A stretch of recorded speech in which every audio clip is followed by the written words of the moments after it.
45328 dari Palembang.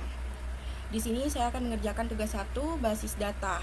Dan soalnya atau contoh kasusnya, pada sebuah perguruan tinggi, mahasiswa akan mengambil mata kuliah yang ditawarkan. Setiap dapat mahasiswa minimal 1, namun dapat mengambil beberapa mata kuliah dalam 1 semester. Setiap mata kuliah hanya bisa diajar oleh 1 orang dosen, dan setiap dosen dapat mengampu atau mengajar minimal 1 mata kuliah. Di sini tugas satunya yaitu buatlah entity relationship diagram atau ERD dengan tahapan atau langkah yang sesuai panduan. Yang panduan mengerjakan, lakukan setiap tahapan praktikum berdasarkan BMP basis data. Tahap pembuatan ERD. Tahapan-tahapan tersebut adalah sebagai berikut. Yang pertama, mengidentifikasi dan menentukan seluruh entiti yang terlibat dalam sistem. Yang kedua, menentukan atribut-atribut atau field dari masing-masing entiti beserta kunci key-nya. Yang ketiga, mengidentifikasi dan menetapkan seluruh himpunan relasi di antara himpunan-himpunan entiti yang ada beserta kunci tamu atau foreign key. Yang keempat, menentukan derajat relasi untuk setiap himpunan relasi. Dan yang kelima, melengkapi himpunan entitas dan himpunan relasi dengan atribut-atribut deskriptif atau non-key. Di sini ada objek entity relationship, dapat dilihat pada tabel yang ini ada entity, terus ada relasi dan ada atribut.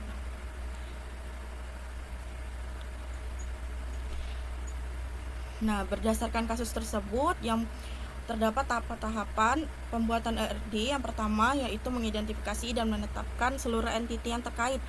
Untuk melakukan identifikasi seluruh entiti, Anda harus dapat memahami setiap kalimat dari kasus sampai menentukan entitas. Dari contoh kasus dapat diidentifikasikan 3 entitas. Yang pertama itu mahasiswa, yang kedua mata kuliah, yang ketiga dosen. Jadi di contoh kasus yang di atas yaitu memiliki 3 entiti. Yang pertama itu ada mahasiswa, yang kedua itu ada mata kuliah, dan yang ketiga itu ada dosen. Di sini kita akan membuat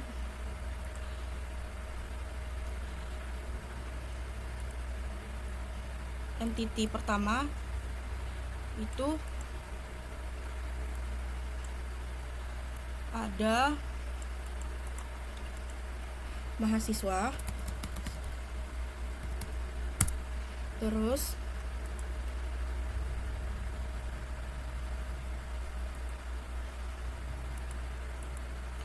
entiti kedua itu ada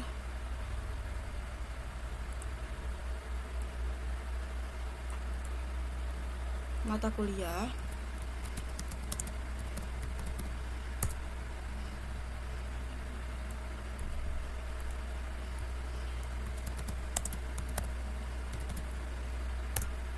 setelah itu entiti ketiga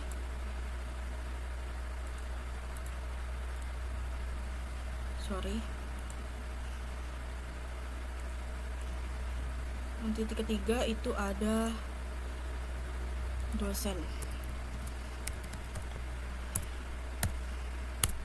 Tahapan pertama yaitu menentukan entiti. Di sini kita sudah membuat entitinya, ada 3 entiti. Yang pertama mahasiswa, yang kedua mata kuliah, dan yang ketiga ada dosen. Setelah itu kita menuju ke tahapan yang kedua, menentukan atribut-atribut atau field dari masing-masing entiti beserta kunci atau key-nya. Pada tahapan kedua yaitu menentukan atribut dari entiti yang telah teridentifikasi pada tahapan 1. Dalam kasus tidak dijelaskan atribut setiap entiti secara rinci. Jika kasus tersebut menyebutkan secara rinci atribut yang terjadi, maka atribut tersebut harus dituliskan sesuai dengan penjelasan kasus.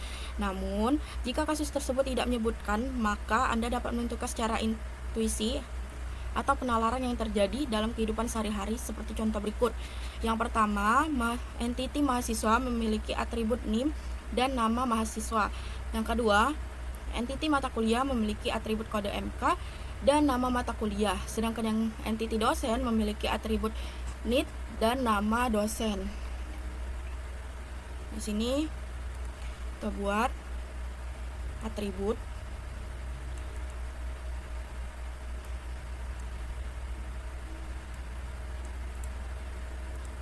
Di mahasiswa memiliki atribut NIM. Setelah itu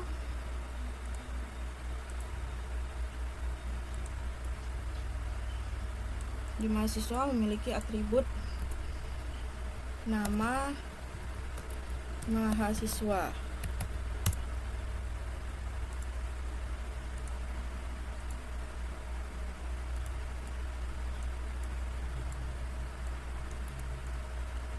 Sedangkan di mata kuliah itu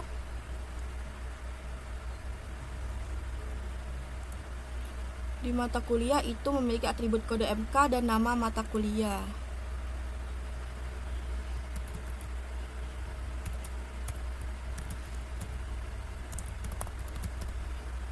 Nama mata kuliah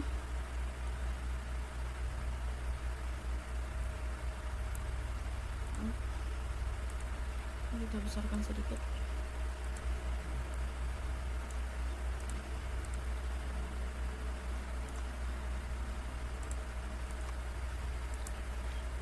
Dan nama MK.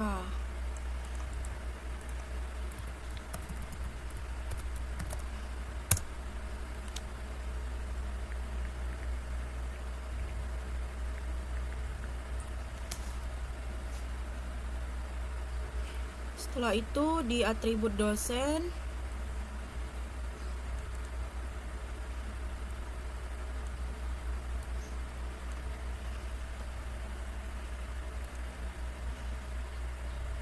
memiliki NIT dan nama dosen.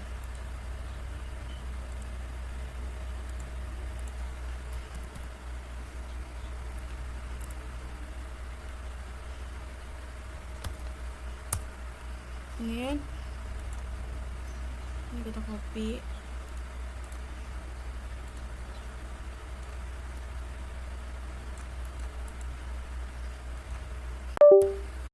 Nama dosen. Nih, di sini kita sudah menentukan atributnya. Terus langkah ketiga yaitu mengidentifikasi dan menetapkan seluruh himpunan relasi di antara himpunan-himpunan entity yang ada beserta kunci tamu atau foreign key. Setelah mendapatkan entity dan atribut, tahapan ketiga adalah melakukan identifikasi relasi yang memungkinkan beserta kunci tamu atau foreign key. Dalam menentukan relasi, salah satu cara untuk memudahkan adalah dengan membuat matriks relasi antara setiap entitas. Sebagai contoh seperti ini. Tabel di atas merupakan tabel matriks relasi yang memungkinkan antara setiap entity. Cara membaca matriks relasi tersebut adalah bisa dari kiri ke kanan.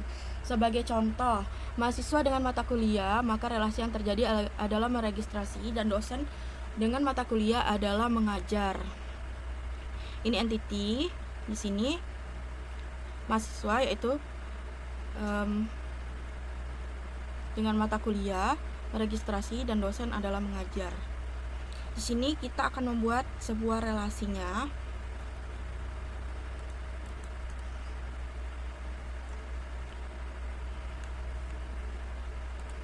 Kita besarkan sedikit. Ini juga kita besarkan.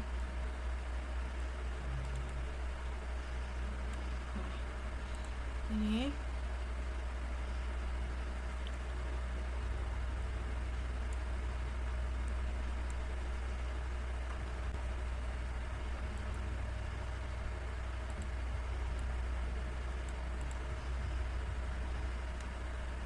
di sini kita akan membuat mahasiswa mata kuliah yaitu meregistrasi. Sini meregistrasi. Terus yang sini yaitu mengajar. Sama nih. Mengajar. Oke. Terus kita buat ininya dulu, entity relationship-nya.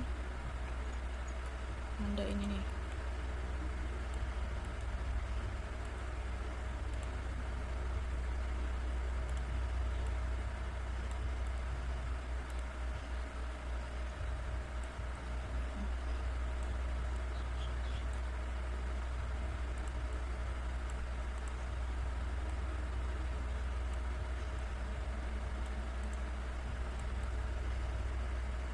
Nah, di sini kan kita kan sudah membuat matematik relasi seperti yang saya jelaskan tadi.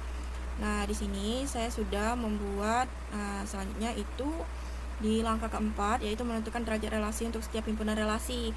Nah, langkah berikutnya adalah penambahan relasi sesuai dengan hasil identifikasi relasi. Untuk penambahan relasinya, Anda dapat melihat pada tabel ketiga matrik relasi. Berikutnya adalah sesuai dengan tahapan keempat, yaitu penambahan derajat kardinalitas. Dalam penambahan derajat kardinalitas, Anda harus memahami kasus antar entiti. Apakah antar entiti tersebut satu ke satu, satu ke banyak, atau banyak ke banyak. Untuk mendeteksi derajat kardinalitas, perhatikan ringkasan dari kasus tersebut. Jadi, itu ada banyak mahasiswa meregistrasi banyak kuliah, terus banyak dosen mengajar minimal satu mata kuliah. Sehingga dari ringkasan kasus tersebut terbentuk derajat kardinalitas sebagai berikut, yaitu mahasiswa dengan mata kuliah dengan banyak dan dosen dengan mata kuliah satu ke banyak. Hasil dari penambahan derajat kardinalitas menghasilkan ERD yang saling terhubung dan tergambar lebih lengkap. Cara membaca diagram di atas adalah sebagai berikut. Nah, di sini mahasiswa dengan mata kuliah dapat dibaca banyak mahasiswa meregistrasi banyak mata kuliah, dan dosen dengan mata kuliah dapat dibaca satu dosen mengajar banyak mata kuliah, namun satu mata kuliah hanya diajar oleh satu dosen. Terus, nah di sini,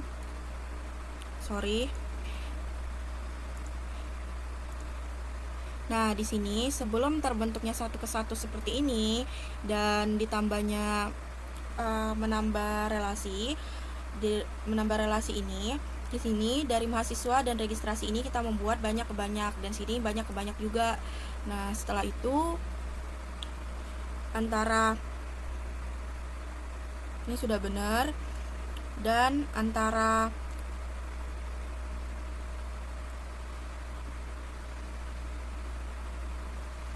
nah di sini kan ini banyak ke banyak dan sini ke banyak, yaitu tandanya yang ini. Maaf untuk videonya sempat terhapus di bagian tengah, jadi ini sudah jadi pas pembuatan terakhir. Nah, ini saya jelasin tahapan yang keempat. Ini kan tadi di mahasiswa yaitu di registrasi banyak ke banyak, dan mata kuliah meregistrasi banyak ke banyak nih. Nah, sebelum ke tahapan kelima, setelah itu kita ke tahapan kelima, melengkapi himpunan entitas dan himpunan relasi dengan atribut deskriptif atau non-key. Untuk tahapan terakhir adalah tahapan kelima, yaitu melengkapi himpunan entitas dan himpunan relasi dengan atribut deskriptif. Nah, di sini dapat dilihat relasi yang banyak ke banyak, yaitu antara mahasiswa dengan mata kuliah. Jadi kita bisa lihat kan, di sini antara mahasiswa ke mata kuliah ini banyak ke banyak dari meregistrasi nih yang tadi sebelum. Tapi di sini bisa kita poinnya, yaitu jika relasi dari setiap entiti memiliki nilai banyak ke banyak, maka relasi tersebut berubah menjadi sebuah entiti dan atributnya ada primary key dari setiap entiti yang terhubung. Maka ERD dapat disempurnakan dan dihasilkan sebagai berikut. Nah, di sini ini kan entitinya nih banyak ke banyak nih, maka relasi tersebut berubah menjadi sebuah entiti dan atributnya adalah primary key. Di sini lambang primary key. Nih, atributnya seperti ini. Jadi ditambah di ardelan gitu. Tunggu. Nah, di sini kan nih kita menambah atribut di registrasi. Nah, ini entity, menambah entity registrasi mata kuliah. Ini kan banyak ke banyak nih. Kalau dia banyak ke banyak, terus ini entitinya kita buat menjadi ini kita hapus dulu. Nah, ini kita ganti atribut nih. Ini atributnya name, dan satu lagi kita tambah nih kode mata kuliah di sini. Kode mata kuliah. Nah, dan ini juga kita ganti nih. Ini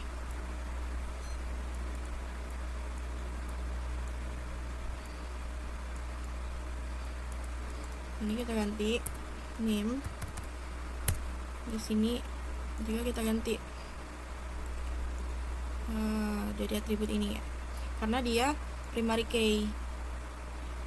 Kalau kita ubah jadi primary key, dia ada underline-nya gitu. Jadi ini kita ubah jadi kode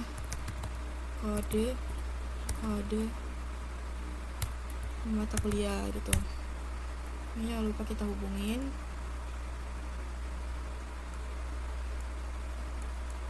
Ini juga,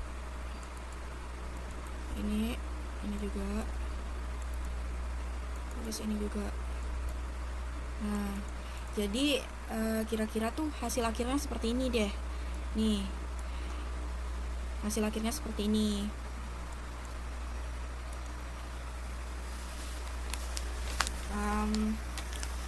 Oke, sekian atas tugas 1 basis data. Mohon maaf apabila ada kesalahan dalam pengerjaan. Mohon dimaafkan. Terima kasih. Saya akhiri. Wassalamualaikum warahmatullahi wabarakatuh.